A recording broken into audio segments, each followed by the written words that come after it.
आज हम ये समझेंगे कि प्राइवेट कंपनी के केस में कम से कम 2 डायरेक्टर क्यों होने चाहिए, पब्लिक कंपनी के केस में कम से कम 3 डायरेक्टर क्यों होने चाहिए और ओपीसी यानी 1% कंपनी, एक व्यक्ति कंपनी के केस में कम से कम 1 डायरेक्टर क्यों होना चाहिए। सबसे पहले आप समझेंगे जो कंपनी है उसमें जो मालिक है यानी शेयर होल्डर या मेंबर, दोनों टर्म्स में डिफरेंस होता है शेयर होल्डर और मेंबर में, लेकिन मैं इस वीडियो के लिए दोनों को इंटरचेंजेबली मालिक के लिए यूज करूंगा। तो प्राइवेट कंपनी के केस में कम से कम 2 मेंबर या शेयर होल्डर चाहिए और मैक्सिमम कितने होने चाहिए, मैक्सिमम कितने हो सकते हैं 200। तो कम से कम 2 और मैक्सिमम कितने हो सकते हैं 200। अब प्राइवेट कंपनी के केस में लॉ मेकर ने ये रिक्वायरमेंट डाली कि प्राइवेट कंपनी के केस में कम से कम 2 डायरेक्टर होने चाहिए। लॉ मेकर यहाँ पे 1 डायरेक्टर भी तो लिख सकता था, लेकिन उसने क्यों नहीं लिखा, क्यों यहाँ पे 2 डायरेक्टर लिखे? इसका कारण ये है कि लॉ मेकर चाहता था जो कंपनी की कमान है, कंपनी का जो संचालन है, कंपनी की बागडोर है, एक व्यक्ति के हाथ में ना रहे, क्योंकि अगर एक व्यक्ति के हाथ में रहेगी, एक बंदे के हाथ में रहेगी तो फ्रॉड के चांसेस बढ़ जाएंगे। इसीलिए कंपनी की जो कमान है वो 2 बंदे कम से कम संभाले, 2 बंदे कम से कम संभाले। तो आप देख रहे हैं डुअल कंट्रोल रखा प्राइवेट कंपनी केस में लॉ मेकर ने, इसीलिए प्राइवेट कंपनी केस में 2 डायरेक्टर की रिक्वायरमेंट रखी, कम से कम 2 डायरेक्टर प्राइवेट कंपनी केस में होने चाहिए। तो आपको लॉजिक समझ आ गया कि प्राइवेट कंपनी केस में कम से कम 2 डायरेक्टर क्यों, कम यहाँ पे 1 डायरेक्टर क्यों नहीं लिखा। तो आप समझ रहे हैं डुअल कंट्रोल, ताकि एक बंदे से फ्रॉड के चांसेस बढ़ते, इसलिए कम से कम 2 डायरेक्टर होने चाहिए प्राइवेट कंपनी के केस में। अब आइए पब्लिक कंपनी को समझते हैं। पब्लिक कंपनी में कम से कम जो मेंबर्स हैं, शेयर होल्डर्स यानी मालिक, कम से कम 7 होने चाहिए और मैक्सिमम कोई लिमिट नहीं है, अनलिमिटेड हो सकते हैं। लाखों शेयर होल्डर्स हैं कंपनी में, जैसे रिलायंस इंडस्ट्रीज लिमिटेड में 30 लाख से ज़्यादा शेयर होल्डर्स हैं। ऐसे ही इन्फोसिस लिमिटेड में 14 लाख के आसपास शेयर होल्डर्स हैं। तो आप देख रहे हैं जो पब्लिक कंपनी के केस में शेयर होल्डर्स जो मैक्सिमम है उस पर कोई लिमिट नहीं है, वो लाखों हो सकते हैं, कितने भी हो सकते हैं। मैंने आपको 2 एग्जांपल दिए जो लाखों में शेयर होल्डर्स हैं कंपनीज में। तो यहां पर कम से कम मालिक कितने हैं, 7 पब्लिक कंपनी के केस में, और लॉ मेकर ने डायरेक्टर की रिक्वायरमेंट रखी कम से कम पब्लिक कंपनी में 3 डायरेक्टर होने चाहिए। आप देखें प्राइवेट कंपनी के केस में लॉ मेकर ने कितने डायरेक्टर की रिक्वायरमेंट रखी, कम से कम 2। वहां पे लॉ मेकर चाहता है कि डुअल कंट्रोल हो, यहां पर 3 डायरेक्टर रख के उसने मल्टीपल कंट्रोल कर दिया कि 2 से ज्यादा व्यक्तियों का कंट्रोल है, क्योंकि यहाँ पे आप देखें मेंबर्स भी तो ज्यादा है, कम से कम 7, तो इसीलिए यहाँ पे 3 और 3 लोग हैं। तो कोई भी डिसीजन है, अगर कोई भी डिसीजन है तो उसमें डेडलॉक नहीं होगा, इक्वालिटी नहीं होगी, क्योंकि 3 लोग हैं तो मेजॉरिटी से डिसीजन ले लेंगे। इसीलिए पब्लिक कंपनी केस में 3 डायरेक्टर की रिक्वायरमेंट लॉ मेकर ने रखी। अब समझते हैं ओपीसी को। ओपीसी कंपनीज एक्ट 2013 की इनोवेशन है। कंपनीज एक्ट 1956 में ओपीसी का कोई कॉन्सेप्ट नहीं होता था।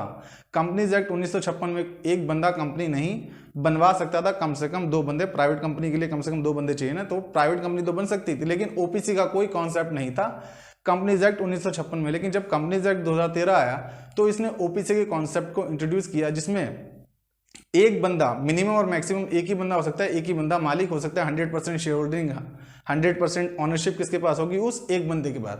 क्योंकि मिनिमम और मैक्सिमम एक ही बंदा हो सकता है, मिनिमम मैक्सिमम एक ही बंदा मालिक हो सकता है ओपीसी केस में, तो लॉ मेकर ने इसीलिए इसको कहा कि भाई ऐसा कर, तू मालिक, तू खुद डायरेक्टर बन सकता है। तो इसलिए लॉ मेकर ने ओपीसी केस में कम से कम 1 डायरेक्टर रखा, क्योंकि 100% ओनरशिप, 100% पैसा कंपनी में किसका लगा हुआ है, इस एक बंदे का, तो ये एक बंदा डायरेक्टर बन सकता है। लेकिन प्राइवेट कंपनी में देखिए कम से कम डायरेक्टर कितने थे, 2, क्योंकि वहां पे 2 बंदों का कम से कम पैसा लगता है, इसलिए लॉ मेकर ने वहां पे डुअल कंट्रोल रखा प्राइवेट कंपनी केस में। लेकिन ओपीसी में देखिए एक बंदे का, क्योंकि एक बंदा ही इसमें मेंबर हो सकता है, एक बंदे की 100% होल्डिंग है, एक बंदा 100% ओनरशिप कंट्रोल कर रहा है, तो यही बंदा खुद डायरेक्टर बन सकता है। इसलिए लॉ मेकर ने ओपीसी केस में 1 डायरेक्टर की रिक्वायरमेंट रखी। तो आपको लॉजिक क्लियर हो गया, क्यों ओपीसी केस में 1 डायरेक्टर, क्यों प्राइवेट कंपनी केस में कम से कम 2 डायरेक्टर, और क्यों पब्लिक कंपनी केस में कम से कम 3 डायरेक्टर। मुझे उम्मीद है ये चीज आपको समझ आई होगी। अब ये समझते हैं, आपने समझ लिया मिनिमम नंबर ऑफ डायरेक्टर्स का लॉजिक। अब ये समझते हैं कि ज्यादा से ज्यादा कितने डायरेक्टर एक कंपनी में हो सकते हैं, चाहे वो ओपीसी हो, चाहे प्राइवेट कंपनी हो, चाहे पब्लिक कंपनी हो। ज्यादा से ज्यादा डायरेक्टर 15 तक तो आराम से हो सकते हैं, 15 तक तो आराम से हो सकते हैं। यानी बोर्ड साइज जो है, board of directors, board size directors जो हैं वो 15 एक कंपनी में आराम से हो सकते हैं। लेकिन अगर 15 से ज़्यादा डायरेक्टर अपॉइंट करने हैं, 15 से ज़्यादा डायरेक्टर अपॉइंट करने हैं, मान लीजिए 16वां डायरेक्टर अपॉइंट करना है तो अपॉइंट हो सकता है। लेकिन कंपनी के जो मालिक हैं वो अपनी मीटिंग में यानी जनरल मीटिंग में स्पेशल रेजोल्यूशन पास करके देंगे, तभी ये 16वां डायरेक्टर अपॉइंट होगा। यानी 15 से ज़्यादा डायरेक्टर अपॉइंट करने के लिए स्पेशल रेजोल्यूशन चाहिए, मालिकों द्वारा स्पेशल रेजोल्यूशन चाहिए, और स्पेशल रेजोल्यूशन पास होने के लिए 3/4 मेजॉरिटी चाहिए। जो भी मेंबर्स प्रेजेंट एंड वोटिंग है वो 3/4 मेजॉरिटी से उस रेजोल्यूशन को पास करके दें। तो आप देख रहे हैं लॉ मेकर ने कहा कि भाई क्योंकि कंपनी बहुत ज़्यादा डायरेक्टर्स को अपॉइंट ना कर ले, एक तो पहले 15 की लिमिट लगा दी कि 15 तक तो आराम से आप अपॉइंट कर सकते हो, यानी ऑर्डिनरी रेजोल्यूशन से कंपनी डायरेक्टर्स अपॉइंट कर सकती है 15 तक। लेकिन जैसे ही 15 से ज़्यादा की बात आई तो लॉ मेकर को ये 15 की लिमिट तक तो ठीक लगा, लेकिन उसके बाद इसे लॉ मेकर को ये लगा कि ये बहुत ज़्यादा डायरेक्टर्स हो जाएंगे। इसलिए लॉ मेकर ने यहाँ पे एक चेक लगाया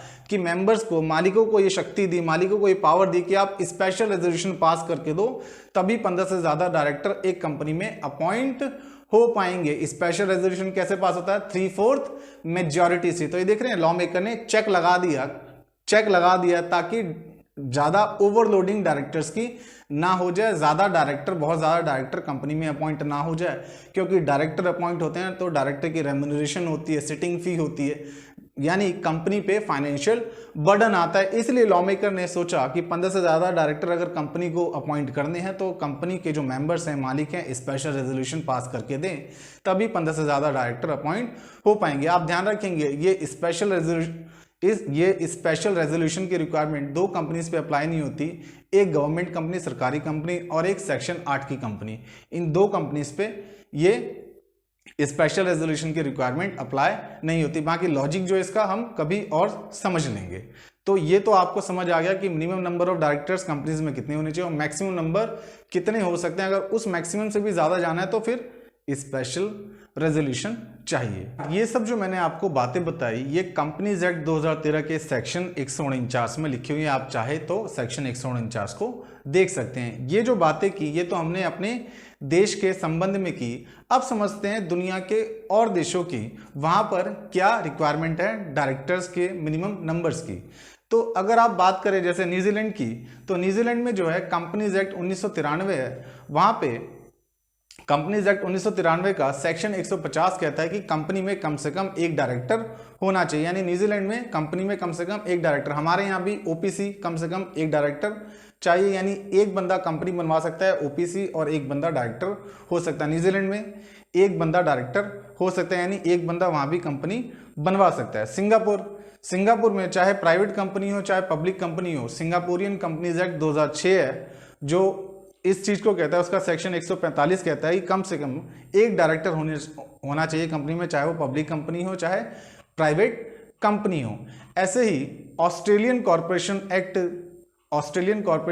2001 सेक्शन 201 कहता है कि जो प्रोप्राइटरी कंपनी उसमें कम से कम एक डायरेक्टर और पब्लिक कंपनी के इसमें कम से कम 3 डायरेक्टर। तो मैंने आपको कुछ और कंट्रीज के भी उदाहरण बताया कि वहां पर डायरेक्टर्स के लिए मिनिमम नंबर ऑफ डायरेक्टर्स की क्या रिक्वायरमेंट है। मुझे उम्मीद है ये वीडियो आपको समझ आई होगी। मिलते हैं अगली वीडियो में। धन्यवाद।